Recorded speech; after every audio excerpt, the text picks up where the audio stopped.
مذہبی افتراق پیدا کرنا، سیاسی عدم استحکام پیدا کرنا اور معاشی طور پہ مسلمانوں کو تباہ کرنا اور اخلاقی طور پہ مسلمانوں میں بگاڑ پیدا کرنا، یہ 4 ہدف ہیں ان کے، اور وہ 4 ہدف انہوں نے حاصل کر لیے ہیں۔ زیادہ تر قدرتی وسائل اللہ نے مسلمانوں کو عطا کیے، وہ زرعی وسائل ہوں یا معدنی وسائل ہوں، آبی وسائل ہوں یا دیگر وسائل، لیکن یہ بیچارے ان وسائل کے ہوتے ہوئے دنیا کے دستے نگر ہیں۔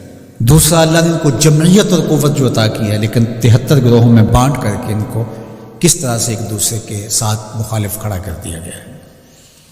اور تیسرا، سیاسی طور پہ شورشیں، یہ آپ دیکھ لیں ساری اسلامی ممالک کے اندر ہے، پوری دنیا کا مطالعہ کر لیں، 1 انچ بھی جگہ ایسی نہیں ہے جہاں آتش و آہن برس رہا ہو اور وہ کفار کی سرزمین۔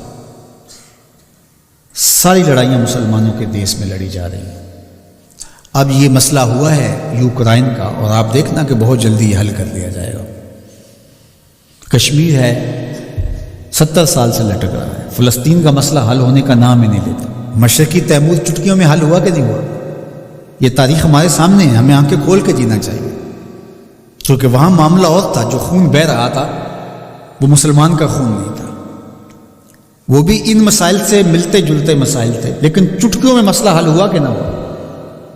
تو کیا کشمیر نہیں ہو سکتا؟ فلسطین کا مسئلہ حل نہیں ہو سکتا؟ اب عدم استحکام ہے، جتنے بھی ممالک ہیں وہ ایک اچھے انداز سے چل رہے ہیں، جو عدم استحکام ہے وہ ہمارے اسلامی ممالک کے اندر ہے۔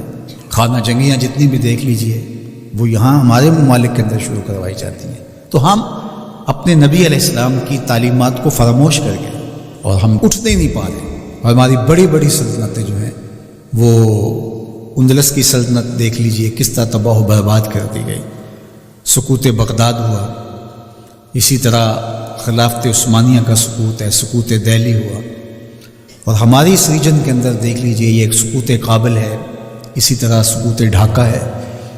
تو یہ سارے سقوط ہمارے ساتھ ہی کیوں ہیں؟ اس لیے کہ جب ہم اپنے نبی کے دامن کو چھوڑ دیں گے تو یہ رسوائی ہمارا مقدر ہوگی۔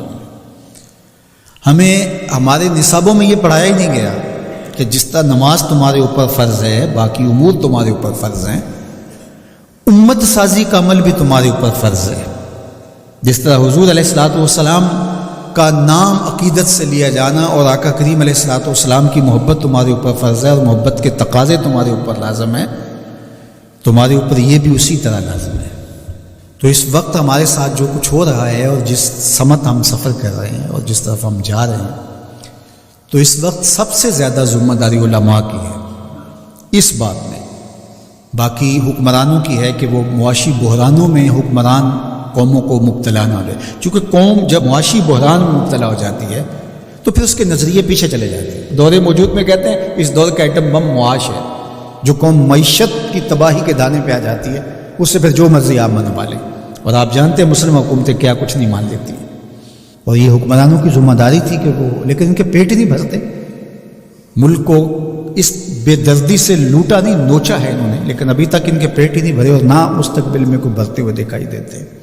تو یہ ایک دردناک صورتحال ہے۔ جو اسلام کو دوسرا بڑا نقصان پہنچایا ہے وہ منبر و محراب کے ذمہ داران نے پہنچایا ہے۔ بر صغیر پاک و ہند کے اندر تجزیہ کرتے ہوئے حضرت مجدد الفسانی علیہ رحمہ نے کہا کہ 4 طبقے ایسے ہیں جنہوں نے سب سے زیادہ اسلام کو نقصان پہنچایا ہے۔ یہاں پر اس ریجن کی وہ بات خاص طور پہ کرتے ہیں، وہ فرماتے ہیں ان میں سے ایک علماء سو ہیں، انہوں نے اسلام کو بہت زیادہ نقصان پہنچایا ہے۔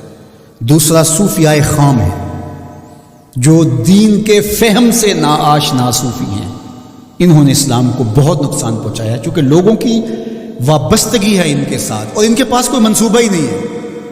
عرس پہ آ جاؤ، نذرانے دے دو اور اللہ اللہ کرو اور چلے جاؤ، ان کے پاس کوئی نظام شریعت تو ان کے پاس ہے ہی نہیں، تو آنے والوں کو کیا دیں گے؟ کچھ بھی نہیں دیں گے۔ تیسرا بڑا نقصان جو ہے وہ اسلام کو جو پہنچایا وہ سلاطین نے پہنچایا، بادشاہوں نے پہنچایا، اور چوتھا جو ہے وہ انہوں نے کہا کہ اسلام کو جو نقصان پہنچایا وہ 2 نمبر دانشوروں نے پہنچایا، اور 5 نام بھی آپ ذکر کرتے ہیں، وہ فرماتے ہیں جو گستاخان صحابہ ہیں، چونکہ جب صحابہ کی نفی ہوتی ہے تو پورے دین کی نفی ہو جاتی ہے۔ حضور کے تیار کردہ یہی لوگ تھے نا، حضور نے جن پہ محنت کی اور جن کو حضور نے اپنے سینے کا نور منتقل کیا، اور اگر ان کی نفی کر دی جائے تو پھر اس کا مطلب یہ ہے کہ دین کی عمارت گر گئی. پورے نظام کا انکار کرنے کے لیے ان کا انکار. جو امت کے اندر تفریق ہوئی، تشتت ہوا اور بے جا تشدد ہوا، اور امت کے اندر جو فکری ناہمواری پیدا ہوئی، باہمی منافرتیں انتہا کو چھونے لگی، سوچ سمجھ فہم ادراک کی قوتیں سلب کر لی گئیں، یہ سب کچھ منبر و محراب کی وجہ سے ہوا.